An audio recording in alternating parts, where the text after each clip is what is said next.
श्रीगुरुभ्यो नमः। हरिः ओम्। तच्छम्यो रावृणीमहे गातुम् यज्ञाय गातुम् यज्ञपतये दैवी स्वस्तिरस्तु नः स्वस्तिर्मानुषेभ्यः ऊर्ध्वम् जिगातु भेषजम् शं नो अस्तु द्विपदे शं चतुष्पदे ॐ शान्तिः शान्तिः शान्तिः। सहस्रशीर्षा पुरुषः सहस्राक्षः सहस्रपात् स भूमिम् विश्वतो भृत्वा अत्यतिष्ठद्दशाङ्गुलम् पुरुष एवेदगम् सर्वम् यद्भूतम् यच्च भव्यम् उतामृतत्वस्येषानः यदन्नेनातिरोहति एतावानस्य महिमा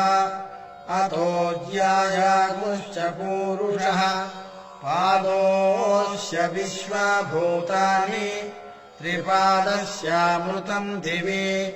त्रिपादोर्ध्वबुधैत्पुरुषः पादोऽस्येह भवात् पुनः ततो विश्वम् व्यक्रामतो शासनानशने अभि तस्माद्विराडजायत विराजो अधिपूरुषः स जातो अत्यरिच्यत पश्चाद्भूमिमधो पुरः यत्पुरुषेण हविषा देवा यज्ञमतन्वत वसन्तो अस्यासीदाज्यम् ग्रीष्म इद्मः शरद्धविः सप्तास्यासन्मरिधयः त्रिः सप्त समिधः कृताः देवा यद्यज्ञम् तन्वानाः अबध्नन् पुरुषम् पशुम् तम् यज्ञम् बर्हिषि प्रोक्षन्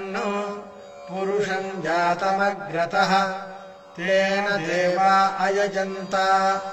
साध्या ऋषयश्च ये तस्माद्यज्ञात् सर्वहुतः सम्भृतम् पुरुषदाज्यम् पशूगुस्तागुश्चक्रे वायव्यान् आरण्यान् ग्राम्याश्च ये तस्माद्यज्ञात् सर्वहुतः अर्चः सामानि जज्ञिरे छन्दागुंसि जज्ञिरे तस्मात् यजुस्तस्मादजायत तस्मादश्वा अजायन्त एके चोभयादतः गावो हजज्ञिरे तस्मात् तस्माज्जाता अजावयः यत्पुरुषम् व्यदधुः कतिधा व्यकल्पयन् मुखम् किमस्य कौ बाहू कावूरूपादावुच्येते ब्राह्मणोऽस्य मुखमासीत् बाहूराजन्यः कृतः ऊरू तदस्य यद्वैश्यः पद्भ्यागुम् शूद्रो अजायत चन्द्रमा मनसो जातः चक्षुः सूर्यो अजायत मुखादिन्द्रश्चाग्निश्च प्राणाद्वायुरजायत नाभ्या आसीदन्तरिक्षम् शीर्ष्णोद्यौः समवर्तत पद्भ्याम् भूमिर्दिशः श्रोत्रात् तथा लोकागुम् अकल्पयन् वेदाहमेतम् पुरुषम् महान्तम् आदित्यवर्णम् तमसस्तु पारे सर्वाणि रूपाणि विचित्य धीरः नामानि कृत्वाभिवदन् यदास्ते धाता पुरस्ताद्यमुदा जहार शक्रः प्रविद्वान् प्रदिशश्च तस्रः तमेवम् विद्वानमृत ह्य भवति नान्यः पन्था अयनाय विद्यते यज्ञेन यज्ञमयजन्त देवाः तानि धर्माणि प्रथमान्यासन् ते हनाकम् महिमानः सचन्ते यत्र पूर्वे साध्याः सन्ति देवाः अद्भ्यः सम्भूतः पृथिव्यैरसाच्च विश्वकर्मणः समवर्तताधि तस्य त्वष्टा विदधद्रूपमेति तत्पुरुषस्य विश्वमाजानमग्रे वेदाहमेतम् पुरुषम् महान्तम् आदित्यवर्णम् तमसः परस्तात् तमेवम् विद्वानमृत इह भवति नान्यः पन्था विद्यते यनाय प्रजापतिश्चरति गर्भे अन्तः अजायमानो बहुधा विजायते तस्य धीराः परिजानन्ति योनिम् मरीचीनाम् पदमिच्छन्ति मेधसः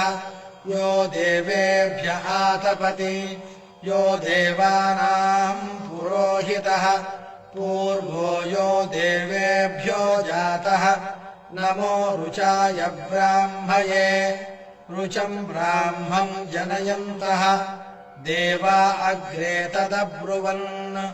यस्त्वैवम् ब्राह्मणो विद्यात् तस्य देवा असन्वसे ह्रीष्यते लक्ष्मीश्च पत्न्यो अहोरात्रे पार्श्वे नक्षत्राणि रूपम् अश्विनौ व्यात्तम् इष्टम् मनिषाण अमुम् मनिषाण सर्वम् मनिषाण तच्छंयोरावृणीमहे गातुम् यज्ञाय गातुम् यज्ञपतये दैवी स्वस्तिरस्तु नः स्वस्तिर्मानुषेभ्यः ऊर्ध्वम् जिगातु भेषजम् शं नो अस्तु द्विपदे शं चतुष्पदे ॐ शान्तिः शान्तिः शान्तिः।